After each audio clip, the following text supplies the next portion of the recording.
guys, welcome back to Linda's Pantry. Today I'm making, as I promised, oyster dressing. And this is my version. Everybody's got a little bit different twist on it. Some people put sausage in there with the oysters. Some people leave it plain. I do cornbread and French bread. And if you're looking for a French bread recipe, please go. I'll try to leave a link to my video on how to make French bread. It is beyond simple and it's so good and it tastes so good. And you don't have to put it into a French bread loaf pan. I do have several. I have baguette pans and I have the loaf pans. You don't have to do that. You can do it in a regular pan and still get the same flavor. And for this, I am ecstatic. So I made my cornbread last night for you guys. So now I'm just gonna get to cutting the bread. I want to dry it out a little bit in the oven. So I have my oven preheated to 350. I've got fresh oysters, extra small. I may still have to cut them because sometimes extra small are still kind of large. But these both, I've got a total of 18 ounces of oysters and their liquor. Don't throw out the liquor. They're wonderful. I'm going to put these back in the refrigerator here because we're not quite ready. I'm going to cut this bread up. In this measuring cup, I have 2 cups of diced onion and a good, well, it's all the way to the top of this 4-cup measurement. So you do the math. 2 cups is to there and almost another cup, plus 4 large cloves of garlic diced up real tiny. Got that. And I'm going to go out and pick parsley because I do put fresh parsley in this. I think it's a must. You have to have it, but not till way later. So we're going to dry out the French bread. You're going to need some chicken stock, some clam juice, and this just brings the additional seafood flavor out with the liquor from the oysters. So if you've never had oyster dressing, you are missing out. And then poultry seasoning, sage, salt and pepper, and really that's really it. If you were more on the Cajun side, sometimes people will add andouille sausage or Italian sausage and they kick it up with some cayenne. We're not doing that. We're just gonna have that deep, rich flavor that we want for the holidays. So you can make yourself some oyster dressing. You can freeze this, but I don't know if it's gonna make it to the freezer. All right, come on in and I'll show you how I cube the bread and get it in the oven. I've got the oven preheated. Let's go. Okay, so really and truly, this is how easy it is. You're just cutting it into cubes, right? And this bread is still, I mean, it's still pretty fresh, so we want to dry it out a little bit. The cornbread, I'm not going to dry it out only because it really is yeah, it doesn't need it. It's going to soak up all that stuff just fine. And so just bite-sized chunks like that, like so, okay? Bigger than a crouton that you would put on your salad. And you could do it smaller if you want to, but just that beautiful French bread. Get it all cubed up, put it out on a sheet pan. We're going to put it in that 350-degree oven for about, just till it's toasty and kind of all the way around toasty, maybe 10, 15 minutes. It won't need a long time. All right. So that's what's happening. I'll bring you back after that comes out of the oven. So now that the crouton, or not croutons, but the bread has toasted, you just want it lightly toasted. You'll smell it, but you know, you want just lightly. You could still, it's not as hard as a crouton. It's not as dried out as a crouton, but it's toasted. So that's all you want. I don't have to toast the cornbread. It's gonna fall apart. And this is enough, between the cornbread and this half a loaf of French bread, it's a half a loaf and half this cornbread will make one batch. And I'm gonna do it in a 9x13 disposable foil pan. My oysters are sitting here in this liquor and they are quite large. So some of these are not too bad, but I think I'm gonna cut them into pieces. We are gonna par cook them.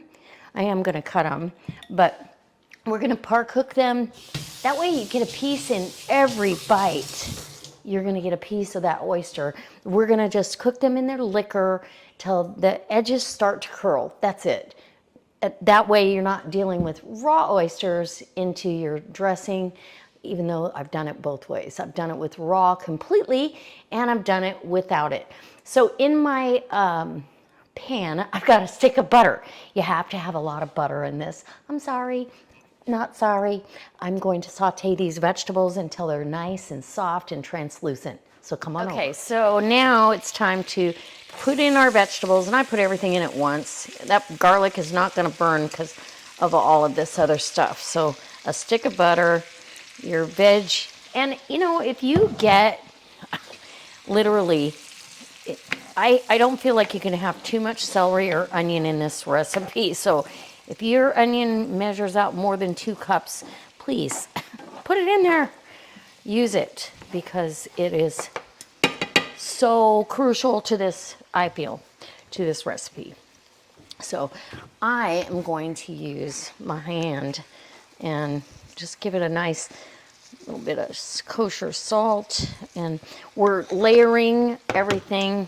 I need some pepper as well, and we're just going to saute these until they are, we don't want crunchy necessarily, but we don't want mush either. Some people do it till it's mushy. I just go a happy medium because this is going to bake in the oven. I'm so excited about this.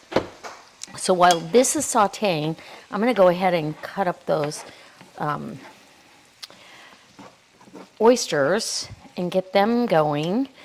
And I'm going to put them in a saucepan here with the liquor, and we're gonna just cook them till the little edges start to curl.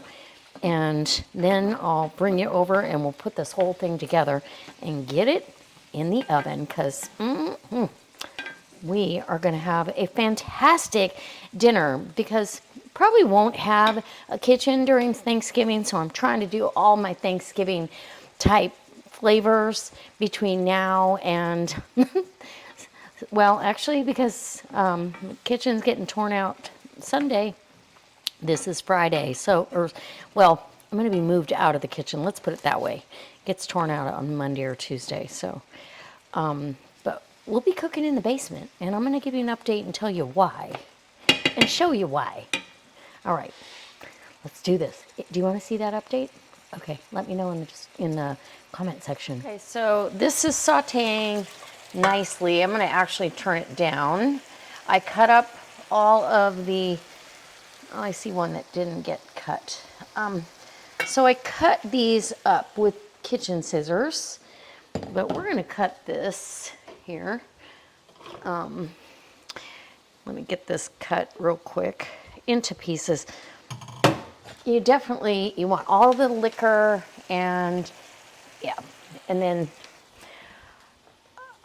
you season as you go, but honest and truly, I did add 2 more tablespoons of butter, only because the amount of the vegetables that are in here, it's almost done. They're almost translucent, they're getting there.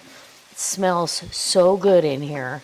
And then this is going to simmer on a really low heat. We don't need that. It's just until the edges start to curl, and then you're done. So we don't, sorry about that. We don't want to overcook the oysters at all.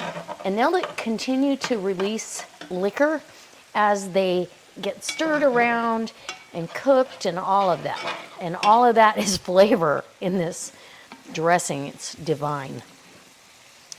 Okay, I am going to shut this heat off. I think this is plenty. We'll shut that off, and we're gonna let this cool down because I don't want to put it in there hot. So we gotta set that off the burner and let it cool while this one's going. Maybe I'll swap burners here. And get this done. And I'm gonna break up my cornbread into the bowl. Okay, so my oysters are sitting here. They're fine. They have cooked long enough. And like I said, I've done it both ways, but we're just gonna put our cool bread in the bowl. And I feel like you can do all cornbread, you could do all French bread if you wanted, but I like a combination. So now I'm gonna grab a spatula because we want to get the cornbread broke up in here too. And you can actually forego the toasting of this part, but I find if you do that, sometimes it ends up just crumbs. So you just take your day old cornbread and break it with your hands, and we're doing about half and half. So cornbread dressing is so good. And this is also why I make it kind of on the thin side, you know. And you got those pieces of corn in there too. That's a bonus from the cream corn. If you didn't see that video, it's my last video that I did on how to make buttermilk cornbread. I typically will do the same exact recipe, but I will do it with honey as well. And it comes out really cakey, and we really enjoy it that way because sometimes we want it savory and kind of slightly sweet. But for this, I like to keep it on the savory only. And let's just get this broke up. You know, I've got about half and half. I feel like this is a really good amount. Okay, half and half. And there's plenty of bacon fat in this cornbread, and there's oil too. So this piece, I will wrap it up. And in fact, I might put it in the freezer just like this, and then vacuum seal it. So it is fresh for my Christmas stuffing, and or if we want to do another batch of stuffing closer to or dressing closer to Thanksgiving. But here we go. So we'll set that aside, and let me get my hands a wash, and we'll get that going. Whew, that water's hot. Okay. Now we've got to really season this well. So seasoning is key. So is your clam nectar. So you want to get clam juice. You can do it without clam juice. You can. I really like having the flavor. I've got 2 big duck eggs, but you're going to need 2 large eggs. I need to get my pan, and I'll need to spray the pan with nonstick spray so we can not have any issues sticking. So I'll do that off camera. But now I'm going to go ahead and see if my mixture here, my celery, all of that, butter, oh, yum. I feel like Thanksgiving is really about the butter. There's butter in everything. In dessert, in the savory, in everything. And that's okay. It's a sometimes thing. We only do it once a year, so enjoy. This is going to help cool this down. It's been cooling for a minute, but so I'm going to start adding my seasoning, and I haven't measured up till this point, but we're gonna do it. I need a good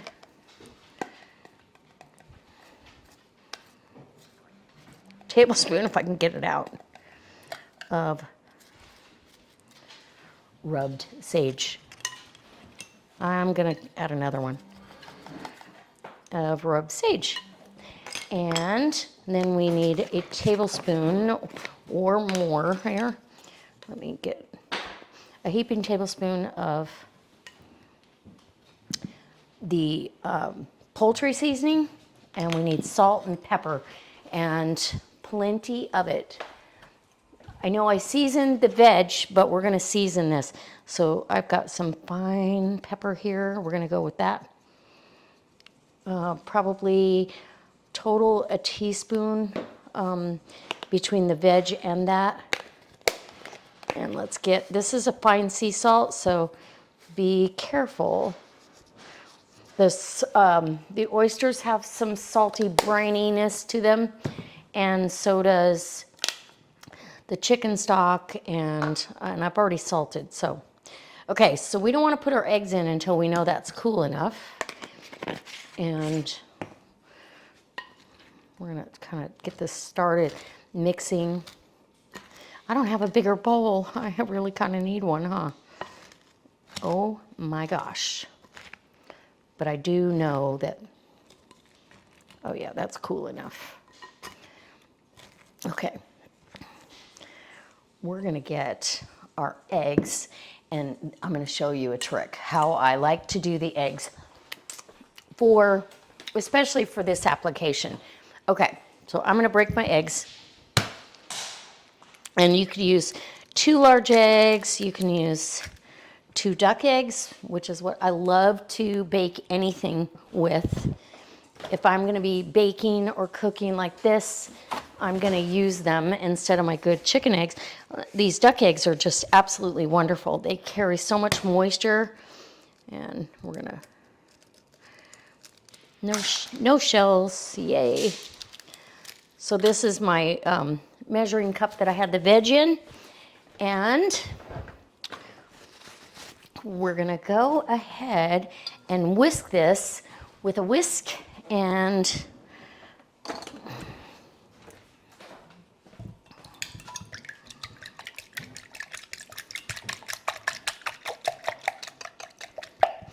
I'm gonna add my clam nectar to that and get that just kind of mixed together so it spreads the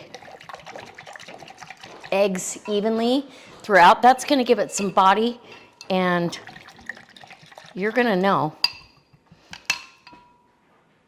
Now, let's see if our oysters are cooled down enough. They're still pretty hot.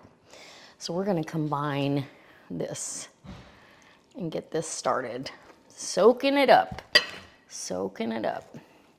You want it pretty, almost soupy for a really moist oyster dressing. I really want it moist. So let's add those oysters, and then we're probably gonna have to add some chicken stock. So I'm gonna add a little bit of chicken stock in the oysters to help cool them down a little bit more. And like I said, you don't have to put the oysters in warm. You can put those in, and it's just pieces, bits and pieces. You can put those in at any point. You can put them in raw, and all that oyster liquor's in there. And yes. Oops, man down. Don't lose any of that.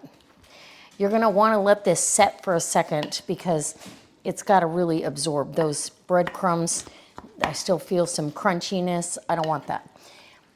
Now, if you do like crunch to your dressing, you can add some water chestnuts chopped up, and it gives that crunch, but the celery is still gonna have a little bit of body. So that celery is not soft and mushy at all. Okay, let's get some more chicken stock. It's kind of a layer thing. And let it soak it up, soak it up. I really feel like this is gonna be so delicious. I cannot wait. We're gonna have, this is gonna be actually our main course with some garlic Parmesan green beans on the side. So I don't see a need to have a different protein or anything. You know, at Thanksgiving, obviously you're having turkey and all the fixings, so you probably wouldn't do that. But for me today, oh yeah, we're having it this way. Okay, I'm gonna get this pan greased, and we are going to get this into the oven. Oh I'm so excited. All right, let me grease my pan and we'll get this loaded in. Okay, so I did want to taste it and I felt like it needed more moisture. So I did add another half cup or so of chicken stock, but I took a little morsel like this and put it in the microwave just for food safety, with the raw egg in there, to make sure I had enough seasoning. And I didn't feel like there was enough salt, so I added salt and some more rub sage. So celery salt though, I added celery salt because to me that's better. You've already got the celery in there, might as well add additional flavors. So you can see how moist or wet this is. You want it nice and moist. And just get everything out of the bowl here. Okay. And now it's going to, oh, this is going to be so good. We'll probably be able to freeze half of this, honestly. Freeze half and have it later. I don't know if it's going to make it that far, though. We'll see how my husband and his brother enjoy it, because neither one of them have ever had it. So, okay, see all that beautiful celery, and we are good to go. This is going in an oven uncovered, a 350-degree oven. It's going to be in there about an hour. There's no way around it. It's going to be in there at least an hour. I want the internal temperature to be at least 165, 170, and you'll know when it's done. You're going to start smelling it. It's going to have a nice brown crust on the top and the sides. Yeah, that's how you want it, but not dried out. Don't dry it out. You'll be sorry. All right. We'll be back. I had to tell you, I totally forgot the fresh parsley. So you need a half a cup at minimum. Actually, mine was closer to a cup of fresh parsley, and I just have curly parsley. I have found a new love for curly parsley. I feel like it has just as much flavor. It outproduces the flat leaf parsley. So I took this out of the oven because it's only been in there like 10 minutes, and I just mixed in the parsley, which is what you want to do. The parsley goes in at the very end. I just forgot to go out there and pick it and wash it. So I went ahead and did that, and now we're all set to go in the 350-degree oven. Sorry, stuff happens. So guys, I have my portion dished up. It took like an hour and 15 minutes, and I've had it out here resting on a rack. It's still very hot, but I like the top very crispy. If you don't like it that way, cover it with foil and just let it vent out of there. But I actually dished some up. I had my earbud in and you couldn't hear me, so I had to start over. But I've got my bite, and now it's cooled off enough. Look how delicious that looks. I'm sorry.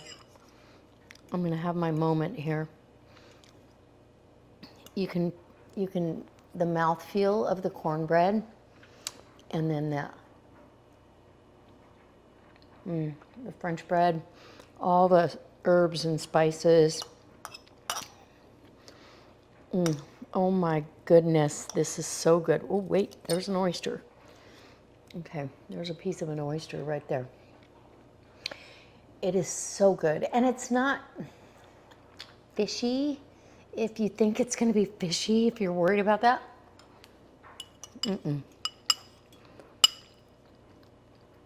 it's moist, it's decadent. My husband requested gravy, so I made, oh my gosh. Oh yeah. He requested a little bit of gravy, so I made a cornstarch chicken gravy, and I have garlic and Parmesan, green beans for a side, so I will take a picture of a plate and let you know how, well, I already know. It's divine. It's so good. It's a comfort meal in itself, just to have that dressing. Everybody loves dressing around the holidays. So I hope that this inspires you to try your hand at some beautiful, it doesn't look that pretty right here, but it's so good. It's so good. And it keeps, I mean, it's so moist inside. It is just as moist as it can be. So, oh, divine. And it's all set up. It's perfect. I wouldn't have it any other way. And so I hope that you get a chance to try this. Make it your own. If you don't like sage, take it out. Some people really like thyme, dried thyme in there, or fresh thyme. I think thyme sometimes can take away from something, so I don't want to do too much of that. And soak in the poultry seasoning and the sage. You got to be careful.